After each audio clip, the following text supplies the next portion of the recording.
Dr. Ioannidis, when we spoke to you on March 23rd, you said we needed more data before we could ascertain what was happening. Since then, you've been busily gathering that data and have published 3 studies. Let's start with the latest one, which you entitle COVID-19 Antibody Seroprevalence in Santa Clara County, California. What was the purpose of that study, and what did you discover? This study aimed to generate an estimate of how many people in Santa Clara County have been infected with the virus. And the way to find out is to try to see whether they have developed antibodies to SARS-CoV-2. So we had a sample of residents in Santa Clara County evaluated for the presence of antibodies. And the sample was 3,300 people who came to be tested. We estimated that based on what we saw, between 2.5 and 4.2% of the population of the county has antibodies, which is an indication that they have been infected with the virus a while ago. What are your conclusions based on your study?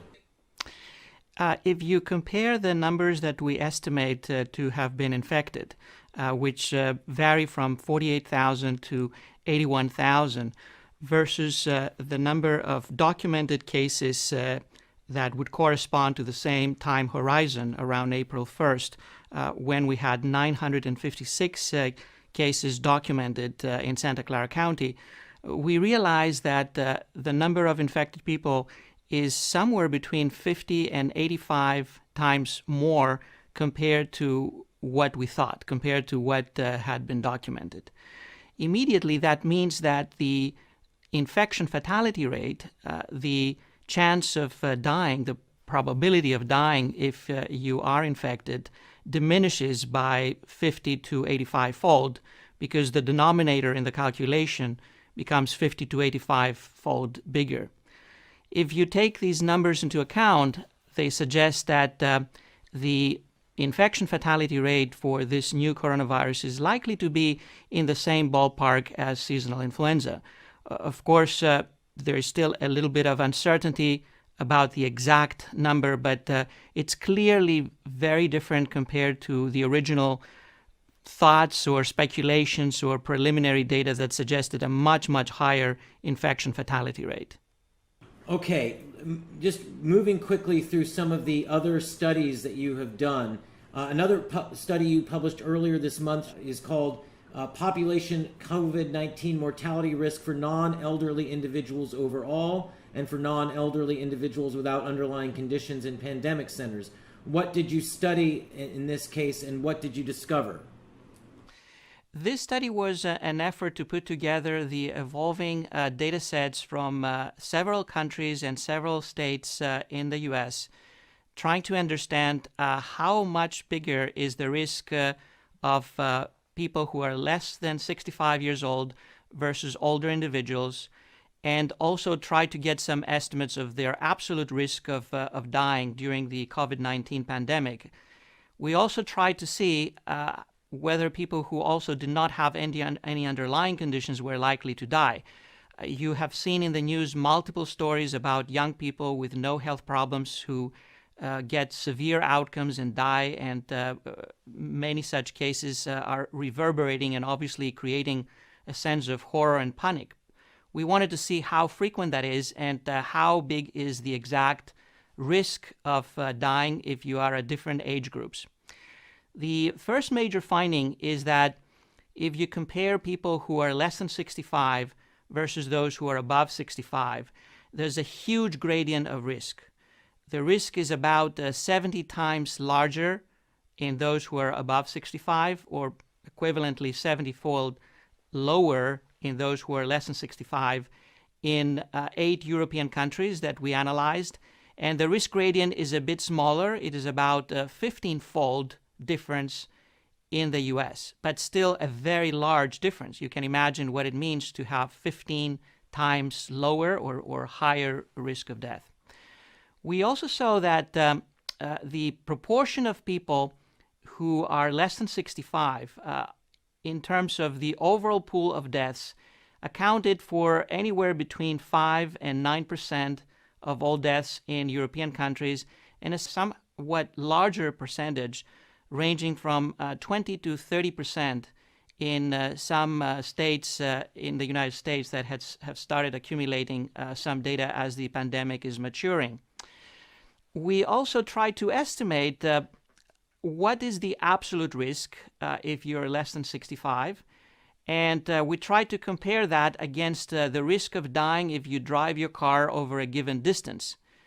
In doing this, we try to correct for the number of days that the pandemic is ongoing, so you can get an estimate per day.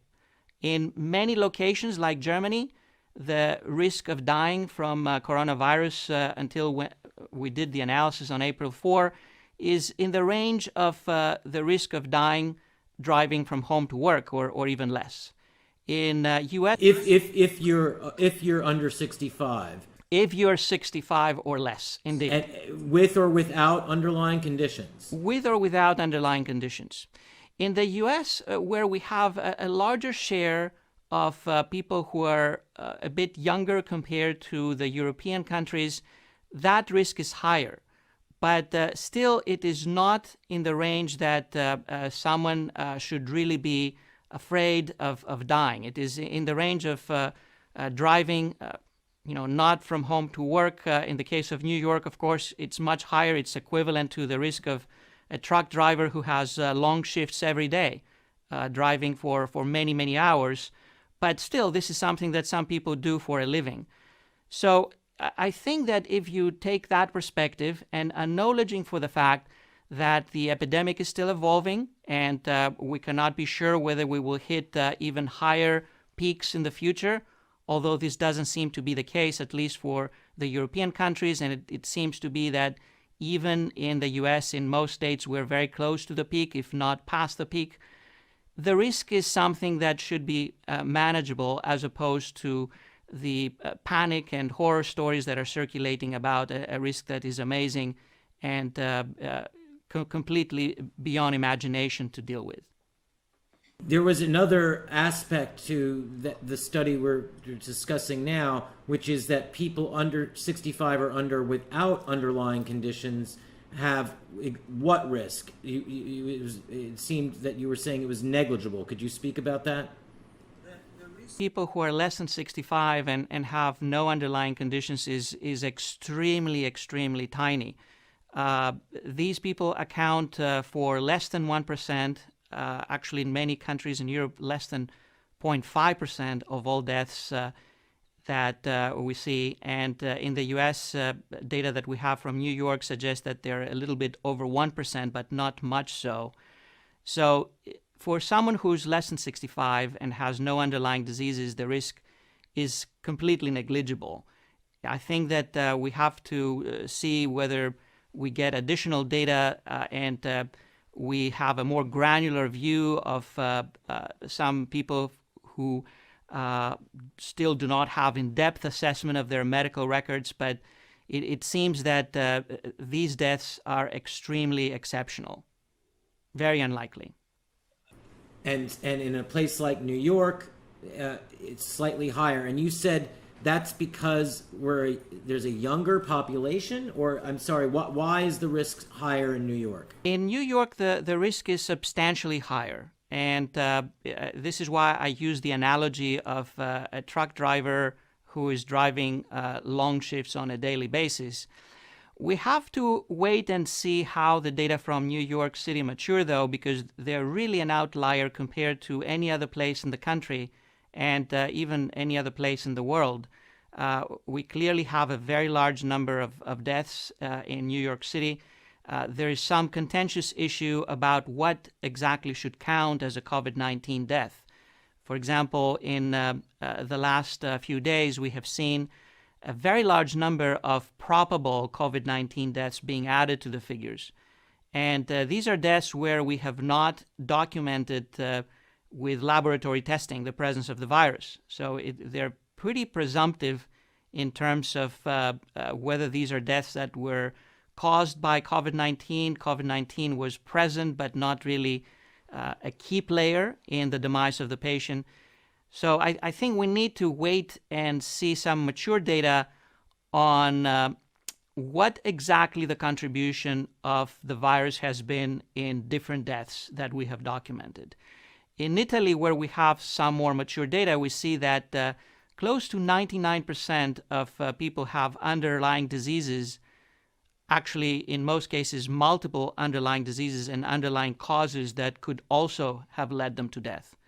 In the US, it seems to be less, but we would need to get some more in-depth analysis of what exactly is killing these people and how. I want to get back to the addition in New York City of 4,000 deaths and the CDC guidance to assume COVID-19 in particular deaths, and many deaths. But just if you could just outline for us, you published a piece in the Journal of the American Medical Association concerning Italy. Could you tell us what the gist of that was? So the data in Italy suggests that it's very difficult to differentiate between deaths by SARS-CoV-2 and deaths with SARS-CoV-2.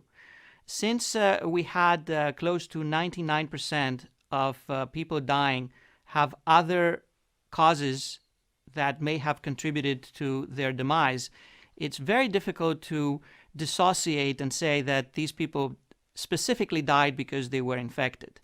It's very likely that many of them would have died anyhow, if not immediately within a very short period of time, because of these other causes of death that they had. I think that this is an ongoing debate, and I think that we will need to sort that out not only for Italy, but for every other country. Countries use very different systems of recording deaths, and we know not just from the COVID-19 era, but also from the past, that filling out death certificates can be very tricky. We know that death certificates often are pretty inaccurate, and if you create an environment where people believe that this is the cause of death that is really the most prominent at the moment, they may subconsciously or unconsciously prefer to list COVID-19 as a major cause of death in the certificate, even though it may be a less significant contributor, if not an innocent bystander in some cases. This is very difficult to tell at the moment because, as you realize, the battle is still ongoing, but at some point we need to go back and check very carefully and try to understand what exactly did the virus do to all these people. If we do that, we will be able also to estimate how many years of life were really lost. Because it's not just the number of deaths, but it's the number of person years lost that matters the most. If you have someone who's young and healthy and has no other problem and suddenly dies in their 20s, this is a very large number of person years lost compared to someone who's very old and has multiple reasons to die and is already dying from something else, and you just happen to find a PCR positive test for SARS-CoV-2 in a nasal swab. The number of person years lost is very small, and you're not even sure that SARS-CoV-2 really did contribute to their death substantially. Just in terms of the general numbers right now in the United States, what is your sense of, I think the CDC may have said there were 60,000 influenza deaths. We're obviously well below that in terms of COVID deaths. Would we, as you earlier suggested, if there weren't a certain amount of attention paid, would we have noted the addition of the corona fatalities to the normal flu season? What's your sense of the relationship between these two things? I think that based on what we see now, clearly that would have been a detectable wave. It's a wave that in most places around the world, including in the United States, it's fairly acute. So we do see a clustering and an accumulation of both symptomatic disease and death. So it would have been detectable as something that is beyond what is the typical baseline for this particular month, for March and for April. In terms of how big that wave is in terms of total deaths, that's a bit early to give an exact number, but clearly I think we have avoided all the apocalyptic scenarios that were circulated early on, about 40 and 50 million people dying around the globe and 2.5 million people dying in the US. As we speak now, we have over 30,000 deaths being recorded, but as we realize, these also include these probable cases, and as we discussed, one needs to return and see at some point how many of those really were caused by COVID-19. So it is a serious problem. No one would deny that. But it's clearly not the apocalyptic problem that we thought we would face early on. We have data now that the infection fatality rate is much, much lower compared to our original expectations and fears. I think that there's no reason to fear. We have data. We have ongoing accumulation of data. We have eyes on the epidemic and its evolution. We can be we should avoid panic, and we can take rational steps to deal with the situation and hopefully even open up our society again with careful, gradual steps. Okay, I've got to ask, what do you think accounts for the huge discrepancy between the initial projections and what we're seeing now? I think in particular of the Imperial study from Neil Ferguson, where 500,000 deaths were forecast in the UK, right after the Oxford study came out that took issue with that.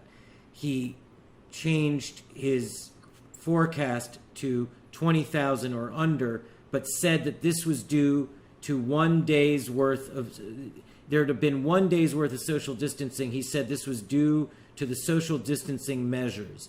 What do you make of that claim, and what do you make in general of the huge variation between the initial forecasts and what we're actually seeing? The problem with the Imperial College study and other similar studies that tried to forecast the number of deaths early on is that they used very inaccurate inputs in their modeling. The scientists who did these calculations, they're knowledgeable scientists, but even the best scientists in the world, if you give them estimates of parameters that are completely off, in this case actually astronomically off compared to reality, they will get astronomically wrong results. And I think that this is what happened, and I'm not saying this to blame anyone. It's amazing that they could put their work together so quickly, but the input that led to their calculations was completely wrong based on what we see now.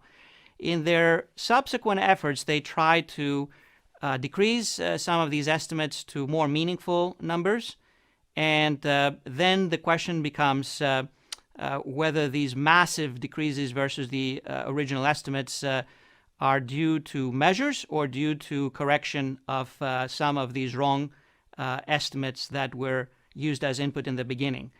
Clearly, wrong inputs is a very big component because they had to change, for example, the infection fatality rate that went into the calculations, and this immediately dramatically decreases the number of estimated deaths.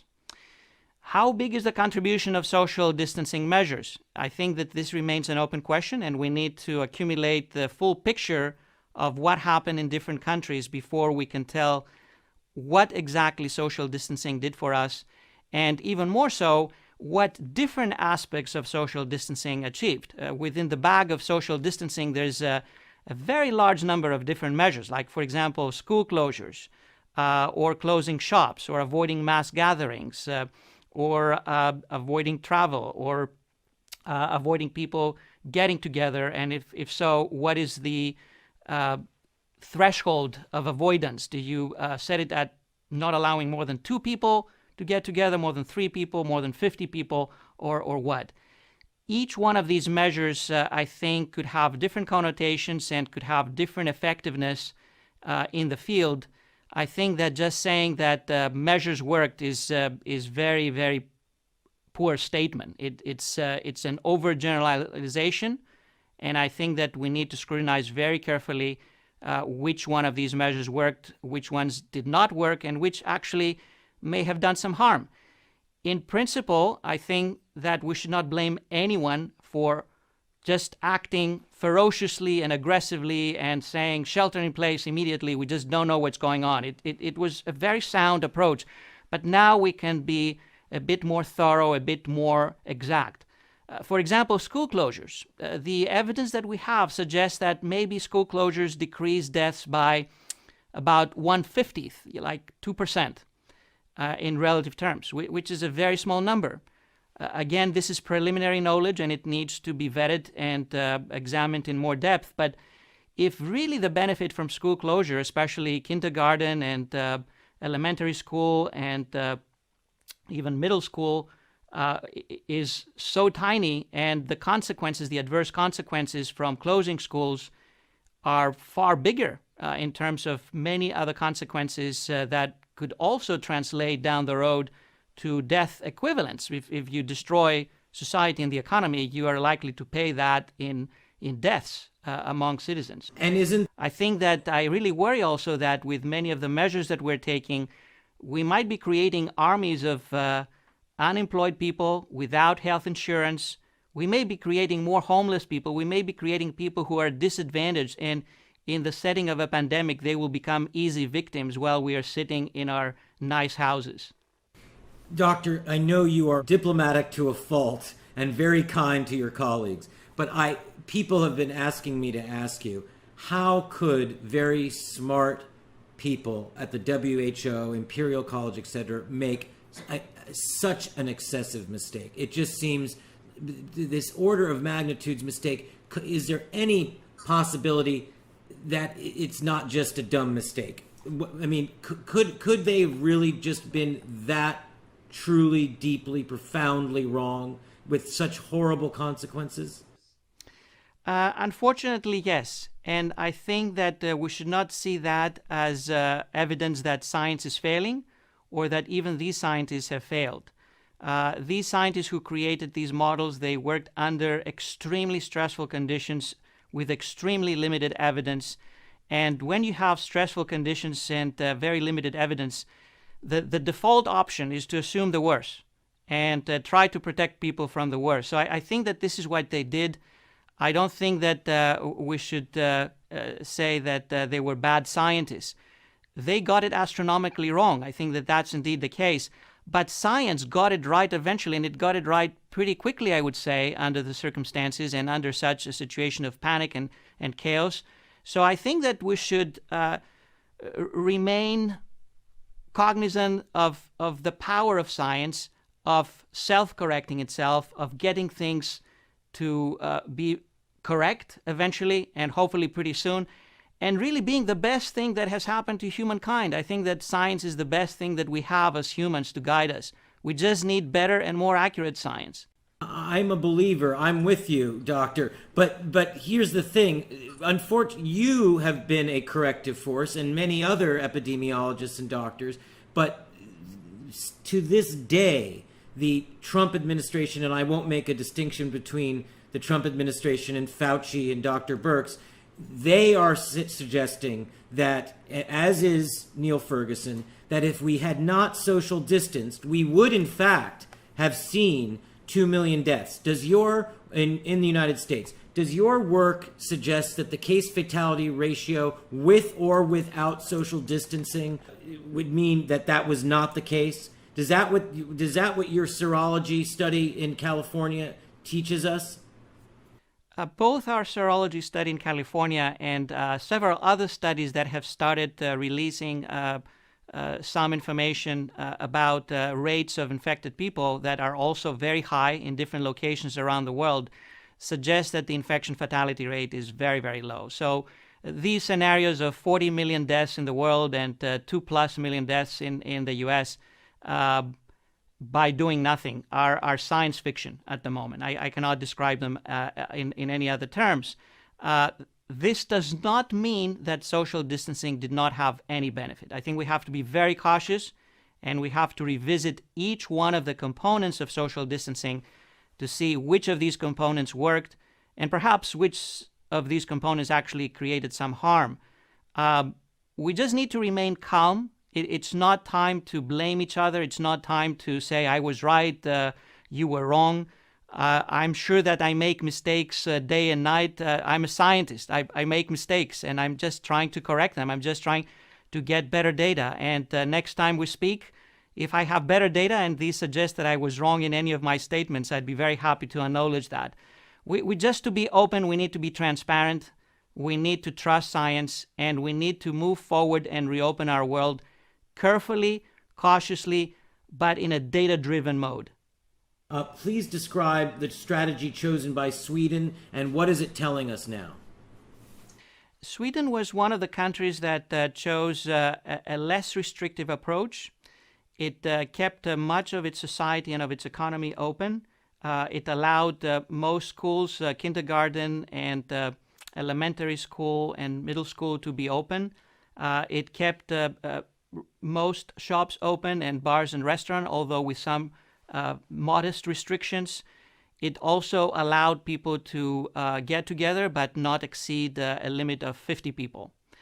So in a way, it is very different compared to the draconian measures that were implemented with very fierce lockdown measures in other countries in Europe and in many places in the US. They have done fairly well. And of course, it is very difficult to compare one country against another because you expect to see large diversity in infection rates and also in death rates. A country like Norway, for example, where the average Norwegian is likely to see very few other people. It's very sparsely populated compared to Stockholm, is not something that you can compare head to head. Maybe you can compare Sweden against Switzerland, for example, that had very draconian measures very early on, and the death rate per million population is slightly higher, a bit higher in Switzerland compared to Sweden until now. These are very, very tricky comparisons. These are comparisons that need to be made with great caution because they're observational data. You cannot create a Sweden in Switzerland. You cannot create a Switzerland in Sweden. So all of these claims that you will see circulating that this is definitive proof that the lockdown worked, or even conversely, that you didn't need that at all, I think that we have to be very cautious. No evidence so far, though, suggests that Sweden did something wrong. I think that they seem to have fared pretty well. They had a number of deaths. The number of person years lost was pretty small because almost all of these deaths were in people who were very frail and old and had very limited life expectancy. They never came close to seeing their health system crash. They always had plenty of reserves, at least until now. That might change in the future, and I'm watching that very carefully. But I don't think that we can blame the Swedes for doing what they did. Maybe we should congratulate them. So speaking of the lockdown measures, and I'm just going to give you all three of these at once, and you can opine on them as best you can. And especially in light of Sweden, I'm very curious. Was social distancing helpful in flattening the curve? Then was flattening the curve helpful for reducing stress on hospitals? And does flattening the curve ultimately result in fewer deaths or in just spreading them out? Do we inevitably have to follow the susceptible, infectious, resistant curve, the epidemiological curve, no matter what, and all we're doing is pushing it downstream? That seems to be the suggestion. And then I guess really, since we've never ever done this before, I guess you have to speak to the value of social distancing as best we can ascertain it now. But did the concept of flattening the curve actually help, first of all? So if you look at what the proponents of flattening the curve theory have suggested, which is a very interesting theory and may well be correct, is that you do that not to save lives, but to postpone the epidemic wave, in a sense, to flatten the curve and allow you to gain time so as to be better prepared. For example, get more beds in place, get more ventilators, prepare your hospital for that major battle to be fought, prepare your testing capacity, get enough protective gear. You're buying time. But eventually, sooner or later, once you decide to remove the shelter-in-place situation, you're back to a virus that needs to spread, and it will spread, and it will infect the people that it didn't infect immediately, but it will infect them later, and you're just better prepared and with better capacity to deal with that. There is an excess of death load if the healthcare system crashes. I think that we have seen that, because in that case, you cannot really offer care to people, and some people who might have been saved if they had a ventilator available, they're dying because this is not an option. However, with much of that shelter-in-place approach that we have followed, we have seen a collateral damage on health in that many people who have other serious conditions like heart attacks or strokes or things that they desperately need to go to the hospital, they don't go to the hospital because they have been in panic, they fear, they see all the news stories about how horrible this thing is, and they just don't want to go anywhere near the hospital. We know that for these common things that cause the large majority of deaths, modern medicine is effective. It can save lives. And if these people stay at home because they're overdoing that shelter in place and overinterpreting it, we may be killing more people than any that might be saved by any measures for coronavirus. So we have to be very careful. I think that it's very unfortunate that we had such astronomically wrong numbers early on. Unavoidably, based on these numbers, we had to sound the alarm. Unfortunately, people did panic, they did fear. Unfortunately, our hospitals now, in terms of the non-COVID-19 wards, most of them, many of them, are empty or completely underused compared to what has been the typical utilization. And I think that this may be a huge problem.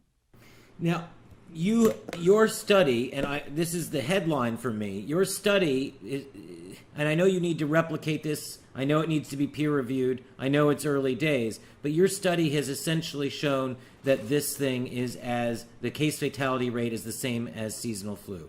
So shouldn't the major recommendation now be to open up as soon as possible, maybe keep sheltering the vulnerable, but should we not be shouting from the rooftops that it is time to open up? I think that it is time to open up in many locations, and the time is coming for others. I think that if we are careful in collecting information on how the epidemic is evolving, to make sure and to offer confidence and self-confidence to all people in our community that we haven't lost control of the epidemic, because many people will still be very fearful. They will say, I don't want to go out, I don't want to do anything. People are still dying. If we do that, if we offer science, if we offer reliable data, if we offer reassurance that this thing is not going to kill you, it doesn't seem to have a higher chance of killing you than seasonal flu for each person who is infected, although we know that there are some people who have a much higher risk, and these, of course, we need to protect very, very carefully. I think if we put that agenda in place, we could open up, and I think it needs to be gradual. It needs to be reinvigorating confidence in the population that the right thing is being done, and it is to the benefit of our society and our citizens and all people. And then I think we will do well. We will have to watch it very closely, but if we don't do that, I don't really see an alternative. You said in your previous interview you're just a simple scientist, and not political. And I want to get you to reiterate this in some way. Is there, because we see that the battle over opening up or remaining in place seems to be falling along partisan lines, not just in the United States, but all over the world, as if there is, almost a battle either between left and right or between the bureaucracy at the CDC and the president or what have you. Are you above this fray? Are you a Trump supporter or an anti-Trump supporter? Are you politically motivated in some way? Do you prefer the economics of the world over the lives of people? Anything like that? I have to reiterate that I'm just a simple scientist who is just trying to correct one's own mistakes. I'm just trying to correct my mistakes and get it right and save lives. I have absolutely no political agenda behind my thinking and my calculations. Calculations in science are the same regardless of what political party one belongs to. They should be the same. And I think it is a major shame to really turn this into a political battle. There's lives at stake. There's lives of our fellow citizens. There's lives of people who are disadvantaged. There's lives of our relatives. There's lives of everyone. They're at stake, and I think that it's horrible to turn that into a political battle, either in this country or in any other country. We should remain united. We are Homo sapiens sapiens, humans, the wise. That's what we should be. Not just partisan people who want to elect one president or another, or promote the agenda of one political party. We are Homo sapiens sapiens.